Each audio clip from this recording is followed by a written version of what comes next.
Good morning అండి. I think Nifty మనకు చూస్తే కనుక లాస్ట్ ఫ్రైడే ఏదైతే ప్యాటర్న్ ఉందో దాన్ని మనం ఇన్వర్టెడ్ హ్యామర్ అని అంటాం. సో టాప్లో ఇలాంటి ప్యాటర్న్ వచ్చినప్పుడు డెఫినెట్లీ ఇక్కడ ఒక పాజ్ తీసుకునే ఛాన్సెస్ ఎక్కువ ఉంటుంది. అండ్ మనం గమనించాల్సింది ఏంటంటే 23,350 నుంచి 24,170 దాకా కూడా పెరగటం చూసాం నిఫ్టీ. సో అబౌట్ 650-750 పాయింట్స్ పెరిగినప్పుడు ఒక పాజ్ అనేది డెఫినెట్లీ తీసుకునే ఛాన్స్ ఉంది.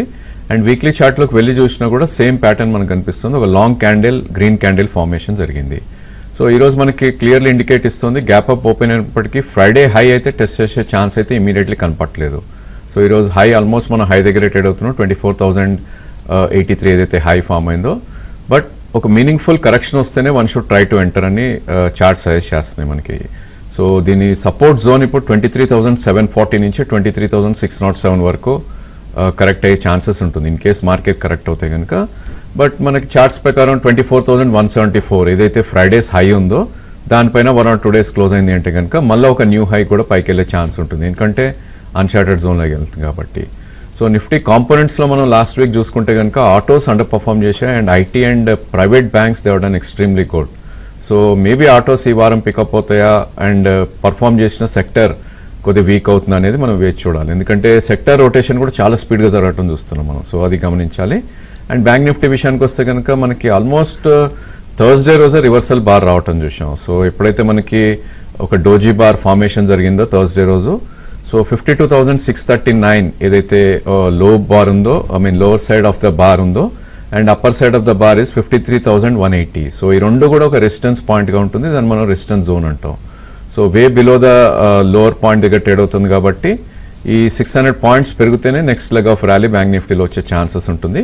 అదర్వైజ్ స్వింగ్లో ఏదైతే ఉందో 51,138 అంటే ఇక్కడ నుంచి కూడా ఆల్మోస్ట్ ఒక 1,000 to 1,200 పాయింట్స్ కరెక్ట్ అయ్యే ఛాన్సెస్ కనిపిస్తుంది. సో ఈ స్టేజ్లో రిస్క్ టు రివార్డ్ రెండింటికి కూడా ఫేవరబుల్గా లేదు కాబట్టి మేబీ ట్రేడింగ్ లాంగ్స్ అనేది అవాయిడ్ చేయాలి. బట్ మేబీ 51,500 ఆ లెవెల్ వస్తే కనుక బ్యాంక్ నిఫ్టీ లాంగ్ పొజిషన్ తీసుకోవచ్చు, ఎందుకంటే స్టాప్ లాస్ దగ్గరలో ఉంది కాబట్టి.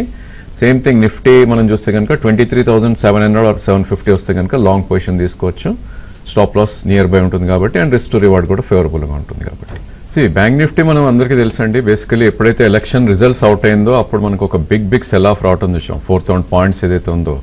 సో అక్కడి నుంచి ఒక పుల్ బ్యాక్ ర్యాలీ రావటం చూసాం, టోటలీ ప్రైవేట్ బ్యాంక్స్ తీసుకోవడం జరిగింది. So all private banks like HDFC కానీ కోటక్ కానీ దో దే ఆర్ వీక్, ఒక ఎక్స్ట్రీమ్లీ మంచి ర్యాలీ రావటం చూసాం. అదేవిధంగా యాక్సిస్ అండ్ ఐసిఐసిఐ లాంటి బ్యాంక్స్ ఒక న్యూయర్ హైస్ కూడా రావటం చూసాం. So public sector banks definitely back side తీసుకున్నాయని చెప్పొచ్చు, బట్ కన్సాలిడేషన్లో ఉన్నాయి. సో కన్సాలిడేషన్లో ఉన్నప్పటికీ ఒక అక్యుములేషన్ జోన్గా మనం చెప్పుకోవచ్చు. సో ఇప్పుడే ప్రసాద్ సార్ చెప్పినట్టు మేబీ కొన్ని బ్యాంక్స్ మనం తీసుకుంటే కనుక వాటిలో స్ట్రాంగ్ ఉన్న బ్యాంక్స్లో I think Canara bank is ఒక స్టాక్ ఏదైతే అక్యుములేషన్ స్టేజ్లో ఉందో. ఓన్లీ థింగ్ ఏంటంటే డీప్ సపోర్ట్స్ ఉన్నాయి కాబట్టి కొద్దిగా దూరంలో 2-3 ప్రైస్ పాయింట్స్ చూస్ చేసుకోవాలి. ఫర్ ఎగ్జాంపుల్ కెనరా బ్యాంక్ మనం చూస్తే కనుక కరెంట్ ప్రైస్ 119 ఉంది. ఒకవేళ మార్కెట్ కరెక్ట్ అయితే ఇది ప్రీవియస్ స్వింగ్లో ఏదైతే ఉందో 109 దాకా కూడా రావచ్చు. సో ఒక 10 పాయింట్స్ కరెక్షన్ వస్తుందని చెప్పి ఆ స్టాక్ని అక్యుములేట్ చేసే ప్రయత్నం చేయొచ్చు, ఎందుకంటే దీనికి ప్రీవియస్ స్వింగ్ హై 126 అది దాటింది అంటే కనుక 140 దాకా కూడా వెళ్ళే ఛాన్సెస్ ఉంటుంది. ఇక మనకి PNB one of the best stock అని చెప్పొచ్చు, ఎందుకంటే ఈ స్టాక్ ఒక హ్యూజ్ కరెక్షన్ గురైంది అండ్ బ్యాంక్ నిఫ్టీ కాంపోనెంట్ కూడా. Of course SBI and bank of Baroda కూడా ఉన్నాయి and bank of Baroda and SBI meaningful corrections ఇంకా రాలేదు. So maybe PNB is one good idea ఈ స్టేజ్లో. స్టాక్ ఆల్రెడీ మనకి 4 months బ్యాక్ అబౌట్ 142 దాకా వెళ్ళటం చూసాం, కరెంట్లీ అరౌండ్ 123 దగ్గర ట్రేడ్ అవుతుంది. ఇన్ఫ్యాక్ట్ మనకి ఎలక్షన్ రిజల్ట్స్ రోజు లో చూస్తే it was very far 104, but స్వింగ్లో చూస్తే కనుక 110 దగ్గర ఒక సపోర్ట్ పాయింట్ ఉంది. సో ఈ స్టాక్ని కూడా అక్యుములేట్ చేయొచ్చు అండ్ ప్రీవియస్ స్వింగ్ హై 142 దాటింది అంటే కనుక 160 దాకా కూడా వెళ్ళే ఛాన్సెస్ కనిపిస్తుంది.